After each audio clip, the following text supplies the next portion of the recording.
তো যদি আপনার ভোটার কার্ডে নাম, date of birth, father's name, address, ID কার্ডের যে ফটো থাকে সেটিকে আপডেট অথবা কারেকশন করতে চান, তাহলে আজকের ভিডিওটি আপনার জন্য। এর জন্য আপনাকে এই ভোটারের নতুন পোর্টালে লগ ইন করতে হবে। এর জন্য ইউজার আইডি ও পাসওয়ার্ডের দরকার পড়বে। তো এই ইউজার আইডি এবং পাসওয়ার্ড কিভাবে বানাবেন যদি না থেকে থাকে, এই ভিডিওর জাস্ট আগের ভিডিওতে দিয়ে রেখেছি। এই দেখুন, ভোটার কার্ড ট্রান্সফার বাপের বাড়ি থেকে শ্বশুর বাড়িতে কিভাবে ট্রান্সফার করবেন তার ভিডিওটা দেখে নিলেই আপনারা আপনাদের নতুন ইউজার আইডি এবং পাসওয়ার্ড বানিয়ে নিতে পারবেন। তো সেই সঙ্গে নতুন ভোটার কার্ডের জন্য কিভাবে আবেদন করবেন অনলাইনে তারও যদি পদ্ধতি দেখতে চান, সেটাও দেয়া রয়েছে এই চ্যানেলে, আপনারা সেখান থেকেও ক্লিক করে দেখতে পারবেন। সেটাও কিন্তু লেটেস্ট পদ্ধতিতে দেয়া আছে, অর্থাৎ আপনারা মোবাইলের মাধ্যমেও করতে পারবেন। এই পদ্ধতিটি এখান থেকে দেখে নিতে পারবেন। এছাড়াও যদি আপনারা ভোটার কার্ডের সমস্ত ভিডিও দেখতে চান, কিভাবে আবেদন করবেন, সমস্ত কিছু A to Z দেয়া আছে এই চ্যানেলে। প্লেলিস্ট করে ভোটার অল অ্যাপ্লিকেশন নামে একটি প্লেলিস্ট রয়েছে। এই প্লেলিস্ট ওপেন করে আপনারা ভোটার কার্ডের সমস্ত কিছু আবেদন দেখতে পারবেন। তো আমি আগে থেকেই লগ ইন করে রেখেছি। তো আপনারা কিভাবে ভোটার কারেকশন করবেন চলুন দেখে নিই। তো ভিডিও শুরু করার আগে সবার কাছে একটি রিকোয়েস্ট, আপনারা যদি চ্যানেলে নতুন এসে থাকেন অবশ্যই চ্যানেলটি সাবস্ক্রাইব করে ভিডিওটি সবার স্বার্থে শেয়ার করবেন। তো এর জন্য ভোটারের নতুন পোর্টালে এসে voter.eci.gov.in এই ওয়েবসাইটে এসে আপনাকে লগ ইন করতে হবে। লগ ইন করার পর যে ড্যাশবোর্ড থাকবে সেখানেই আপনি দেখতে পারবেন এখানে শিফটিং অফ রেসিডেন্ট অথবা correction of entries in existing electoral role. তো এখানের এই ফিল ফর্ম 8 এই অপশানটায় আপনাদের ক্লিক করতে হবে। এই অপশানে ক্লিক করার পর আপনারা দুটো অপশান দেখতে পাবেন, এখানের মধ্যে সেলফ এবং আদার ইলেক্টর। নিজের কোনো কারেকশন করার হলে সেলফ, এবং যদি অন্য কারো কারেকশন করতে চান তাহলে আদার ইলেক্টর। যদি আপনারা নিউ ইউজার হন, এখানে কিন্তু আপনার সেলফটা ডিফল্টভাবে সিলেক্ট করা থাকবে, তখন কিন্তু আপনাকে এই আদার ইলেক্টর অপশানে সিলেক্ট করে এখানে আপনার ভোটার কার্ডের নাম্বারটা দিয়ে দিতে হবে। আমি এখানে সেলফ সিলেক্ট করে সাবমিট অপশানে ক্লিক করলাম। তো এখানে কিন্তু আপনার ভোটারের টোটাল ডিটেলস শো করবে, অর্থাৎ এখানে আপনি আপনার নাম, আপনার রিলেটিভ নাম যেটা থাকবে সেটা, part number, serial number, state এবং আপনার অ্যাসেম্বলি, এগুলো সব সিলেক্ট করা থাকবে। তো এখানে ওকে অপশানে ক্লিক করবেন। ওকে অপশানে ক্লিক করার পর আগের ভিডিওতে আপনাদের দেখিয়েছিলাম শিফটিং অফ রেসিডেন্ট, অর্থাৎ আপনারা বিবাহ সূত্রে বা যদি সম্পূর্ণ অ্যাড্রেস চেঞ্জ করতে চান, আপনি এক জায়গায় ছিলেন আরেক জায়গায় শিফটিং হয়েছেন, তার জন্য কিন্তু এই শিফটিং অফ রেসিডেন্ট সেটা আগের ভিডিওতে দেখিয়েছি। আপনারা তাছাড়াও এর প্লে লিস্টে ভিডিও দেওয়া আছে, সেখান থেকে দেখে আপনারা কিভাবে আপনাদের অ্যাড্রেসটা চেঞ্জ করবেন অর্থাৎ শিফট করবেন তার সম্পূর্ণ পদ্ধতি কিন্তু ওই ভিডিওতে দেওয়া রয়েছে, আপনারা সেখান থেকে দেখে ফিল আপ করতে পারবেন। তো আজকে যেটা দেখাবো সেটা কিন্তু correction of entries in existing electoral role, অর্থাৎ আপনার অ্যাড্রেসে যদি কোনো ভুল ত্রুটি হয়ে থাকে সেটা কারেকশন করার জন্য কিন্তু এই অপশনটা সিলেক্ট করতে হবে আপনাকে। অর্থাৎ এখানে দেখুন শিফটিং আলাদা এবং কারেকশন দুটো জিনিস আলাদা। কারেকশন মানে হচ্ছে আপনার যে জায়গায় রয়েছেন কোনো বানানের ভুল ত্রুটি থাকলে সেটা করতে পারবেন, এবং শিফটিং মানে হচ্ছে টোটাল ঠিকানাটা চেঞ্জ, সেটা কিন্তু আগের ভিডিওতে দেখিয়েছি। তো এখানে দ্বিতীয় অপশন সিলেক্ট করার পর এখানে ফার্স্ট যে এ কলামটা থাকবে সেই এ কলামটা কিন্তু এখানে অবশ্যই আপনাদের ডিফল্টভাবে সিলেক্ট করা থাকবে, এখানে কোনো কিছু কিন্তু আপনাদের ক্লিক করতে হবে না। তো এরপর এই যে নেক্সট অপশান রয়েছে এই নেক্সট অপশানে আপনাকে ক্লিক করতে হবে। তো নেক্সট অপশানে ক্লিক করার পর এখানে আপনার নামটা ডিফল্টভাবে সিলেক্ট করা থাকবে, অর্থাৎ আপনার যে নাম ভোটার কার্ডে রয়েছে সে নামটা ডিফল্টভাবে সিলেক্ট করা থাকবে, এবং আপনার যে এপিক নাম্বারটা রয়েছে সেটা কিন্তু এখানে শো করবে। এখানে যে সমস্ত বক্সগুলো দেয়া আছে এগুলো না ফিল আপ করলেও কিন্তু কোনো সমস্যা নেই, আপনারা এই নেক্সট করে কিন্তু পরের পেজে যেতে পারবেন। তো আমি প্রেফার করব আপনারা এখানে সমস্ত কিছু ফিল আপ করবেন। তো এখানে আপনার আধার নাম্বারে ক্লিক করে এখানে আধার নাম্বার দিয়ে দেবেন, এবং এখানে এই সেলফ ক্লিক করে আপনার নিজস্ব যে মোবাইল নাম্বারটা থাকবে সেটা এখান থেকে দিয়ে দেবেন, এবং যদি আপনার নিজের নাম্বার না দিতে চান সেক্ষেত্রে অন্য কারো নাম্বার দিতে চাইলে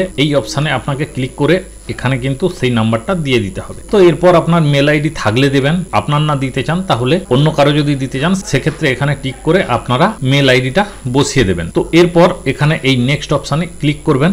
নেক্সট অপশানে ক্লিক করার পর এখানে আপনারা দেখতে পারবেন সি অপশানে দেখে নেবেন যে এখানে এই দ্বিতীয় অপশানটা সিলেক্ট করা রয়েছে, অর্থাৎ correction of এন্টায়ার্স in existing electoral role, অর্থাৎ আপনি যে কারেকশনগুলো করতে চাইছেন তার চার্ট কিন্তু এই নিচের অপশানে দেয়া রয়েছে। এর মধ্যে থেকে আপনারা যে কোনো চারটি কিন্তু একসাথে কারেকশন করতে পারবেন, চারটির বেশি কোনোভাবে কিন্তু আপনারা কারেকশন করতে পারবেন না। তো এখানে এই লিস্টের মধ্যে থেকে আপনারা মোট 4টি সিলেক্ট করবেন। তো দেখুন আপনারা যদি নাম কারেকশন করতে চান নামে টিক দেবেন, নামে টিক দেওয়ার সাথে সাথে কিন্তু অবশ্যই নামের যে কারেকশানের সঠিক ডকুমেন্টস রয়েছে সেটা এখান থেকে আপনাদের আপলোড করতে হবে, অর্থাৎ এখানে সিলেক্ট ডকুমেন্টস করে এখান থেকে আপনাদের আপলোড করতে হবে। নামের কোনো বানান ভুল থেকে থাকে সেক্ষেত্রে আপনারা বার্থ সার্টিফিকেট দিয়ে সেটা কারেকশন করার চেষ্টা করবেন বেশিরভাগ ক্ষেত্রে। তাছাড়া যদি আধার কার্ড থেকে থাকে আধার কার্ড দিতে পারবেন, অর্থাৎ এখানে যে ডকুমেন্টসগুলো দেওয়া রয়েছে এই ডকুমেন্টসগুলোর মধ্যে থেকেই কিন্তু আপনাকে দিতে হবে। তো এখান থেকে আপনি নাম সিলেক্ট করলে নামের একটি ডকুমেন্টস দিতে হবে, সেটা কিন্তু অবশ্যই এখানে দেখে নেবেন ম্যাক্সিমাম 2 MBর মধ্যে দিতে পারবেন এবং সেটা ফরম্যাট কিন্তু JPG, JPEG, PNG, PDF format, এই ফরম্যাটগুলোর মধ্যে হতে হবে। তো এরপর যদি আপনি সিলেক্ট করেন যে আপনার ডেট অফ বার্থ ভুল রয়েছে সেক্ষেত্রে ডিওবি যেটা রয়েছে সেটাতে ক্লিক করবেন এবং ক্লিক করার সাথে সাথেই দেখুন ডেট অফ বার্থের একটি কলাম এখানে আপনি দেখতে পাবেন, অর্থাৎ date of birth age proof documents হিসাবে যেটা আপনি দিতে চাইছেন সেটা এখান থেকে চুজ ফাইল করে সিলেক্ট করে আপনাকে দিতে হবে এখানে। অর্থাৎ এখানেও কিন্তু এই ডকুমেন্টসগুলোর মধ্যে আপনি যেটা সিলেক্ট করবেন সেই ডকুমেন্টস দিতে হবে। এছাড়া যদি আদার্স কোনো ডকুমেন্টস দিতে চান সেক্ষেত্রে এনি আদার ডকুমেন্টস এখানে ক্লিক করে কি ডকুমেন্টস দিচ্ছেন সেটা কিন্তু এখানে উল্লেখ করবেন এবং সেটাও এখান থেকে চুজ ফাইল করে আপলোড করবেন। এবং তার সাথে যদি রিলেশন টাইপ অর্থাৎ বাবার নাম চেঞ্জ করতে চান অথবা রিলেটিভ নাম চেঞ্জ করতে চান সেক্ষেত্রে এখানে ক্লিক করে সেম প্রসেসে আপনাদের করতে হবে। রিলেটিভ নাম যদি চেঞ্জ করতে চান সেক্ষেত্রে আপনাকে এখানে রিলেটিভ নাম দিতে হবে, রিলেটিভের সারনেম যেটা রয়েছে সেটা দিতে হবে এবং তার নিচে কিন্তু আপনার বাংলাতে অর্থাৎ রিজিওনাল যে ল্যাঙ্গুয়েজ রয়েছে সেই বাংলা ল্যাঙ্গুয়েজের মধ্যে কিন্তু কনভার্ট হয়ে যাবে এবং সেক্ষেত্রে বাংলা নামের ক্ষেত্রে যদি ঠিকঠাক না হয় সেক্ষেত্রে আপনারা এই কিবোর্ড পেয়ে যাবেন, রাইট সাইডে কিবোর্ড থেকে ওই নামটা সিলেক্ট করে এখানে দিয়ে দিতে পারবেন। এছাড়াও আপনারা মোবাইল নাম্বার যোগ করতে পারবেন। মোবাইল নাম্বার যোগ করার ক্ষেত্রে এখানে কিন্তু আপনার মোবাইল নাম্বারটা এখানে দিয়ে দেবেন এবং অ্যাড্রেস কারেকশন করতে পারবেন, অর্থাৎ আপনার যে অ্যাড্রেসটা রয়েছে সেই অ্যাড্রেসটা যদি কারেকশন করতে চান সেক্ষেত্রে এখান থেকে আপনারা অ্যাড্রেস কারেকশন করে নেবেন এবং এখান থেকে যদি ফটো চেঞ্জ করতে চান তাহলে এই ফটো অপশানে আপনাকে ক্লিক করতে হবে। ফটো অপশানে ক্লিক করার পর ফটোগ্রাফ দেওয়ার জন্য এখানে জায়গা রয়েছে, দেখুন ইওর ফটোগ্রাফ, এখানে চুজ ফাইল করতে হবে। তো ফটোটা আপনারা যে ফরম্যাটে করবেন সেটার ডিটেলস কিন্তু এখানে দেয়া আছে, দেখুন colour photograph 4x5 centimetre into 3.5 centimetre with white background, অর্থাৎ তার ব্যাকগ্রাউন্ডটা যেন সাদা থাকে এবং 4.5 সেন্টিমিটার ইন্টু 3.5 সেন্টিমিটারের ফটোর সাইজ হতে হবে। সেটা কিন্তু 2 MBর মধ্যে জেপিজি, জেপিইজি এই দুটো ফরম্যাটের মধ্যে হতে হবে। সেটা এখান থেকে আপনারা চুজ ফাইল অপশানে সিলেক্ট করে আপলোড করে দিতে পারবেন। তো যে যে কারেকশন করবেন সেগুলোর কিন্তু সঠিক বা উপযুক্ত ডকুমেন্টস দিতে হবে। মানে আপনার যদি ঠিকানা কারেকশন করতে চান, কারেকশনের যে ডকুমেন্টস রয়েছে অর্থাৎ অন্য কোনো ডকুমেন্টস, ধরুন আপনার আধার কার্ডে ঠিকানাটা ঠিক রয়েছে তাহলে আপনাকে কিন্তু সেই আধার কার্ডের কপি একটা এখানে দিয়ে দিতে হবে। তো আমি এখানে ডেট অফ বার্থ একটি চেঞ্জ করব। তো ডেট অফ বার্থের ক্ষেত্রে আপনাদের যেটা ডেট অফ বার্থ থাকবে যে ডকুমেন্টসের সঠিক রয়েছে সেই ডকুমেন্টস দেখে ডেট অফ বার্থটা এখান থেকে সিলেক্ট করে নেবেন। তো আমি এখান থেকে দেখে ডেট অফ বার্থ সিলেক্ট করে নিলাম। এরপর সাপোর্টিং ডকুমেন্টস, অর্থাৎ আমি একটি সাপোর্টিং ডকুমেন্টস হিসাবে আধার কার্ড দিতে চাইছি, অর্থাৎ আধার কার্ড এখানে সিলেক্ট করার পর এই চুজ ফাইল থেকে আমি এখানে আধার কার্ডের ডকুমেন্টসটা এখান থেকে সিলেক্ট করে দেব। তো সিলেক্ট করে দেওয়ার পর এখানে এই নেক্সট অপশানে ক্লিক করব। নেক্সট অপশানে ক্লিক করলেই এখানে আপনি কোন ডেটে ওই অ্যাপ্লিকেশনটা করছেন এটা ডিফল্টভাবে সেট করা থাকবে এবং আপনার যে জায়গা সেই প্লেসের জায়গায় এই জায়গাটা আপনি এখানে টাইপ করে দেবেন। তো এরপর নেক্সট অপশানে ক্লিক করবেন। নেক্সট অপশানে ক্লিক করার পর এখানে এই ওপরে ক্যাপচা দেখতে পাবেন, সেটা এখান থেকে দেখে টাইপ করে দেবেন। টাইপ করে দেওয়ার পর এই প্রিভিউ অ্যান্ড সাবমিট এই অপশানে ক্লিক করবেন। তো এখানে ক্লিক করার সাথে সাথে আপনি কি ফিল আপ করেছেন সেটা কিন্তু প্রিভিউ করে আপনারা এখান থেকে দেখে নিতে পারবেন। আপনাদের এখানে সমস্ত কিছু লেখা থাকবে, আপনারা কি কারেকশন করেছেন এখান থেকে দেখে নিতে পারবেন সমস্ত কিছু। তো এরপর কিন্তু এখানে এই নিচে চলে আসবেন। যদি ভুল থেকে থাকে সেক্ষেত্রে আপনারা এই কিপ এডিটিং অপশানে ক্লিক করে আবারও পুনরায় সেই পেজে গিয়ে আপডেট করতে পারেন। তাছাড়া যদি সমস্ত কিছু ঠিকঠাক থেকে থাকে তাহলে কিন্তু আপনি এই সাবমিট অপশানে ক্লিক করবেন। তো সাবমিট অপশানে ক্লিক করার পর আপনি একটি পপ আপ দেখতে পাবেন এই রকম। তো এখানে are you sure you want to submit this form, এখানে আপনি ইয়েস করবেন। এখানে ইয়েস করার পর আপনি একটি রেফারেন্স নাম্বার পাবেন, জাস্ট এই রকম। এই রেফারেন্স নাম্বারটা ভবিষ্যতের জন্য আপনি প্রিন্ট করে রেখে দেবেন। আপনি যে ফর্মটা ফিল আপ করেছেন ডাউনলোড করে এক কপি প্রিন্ট করে নেবেন।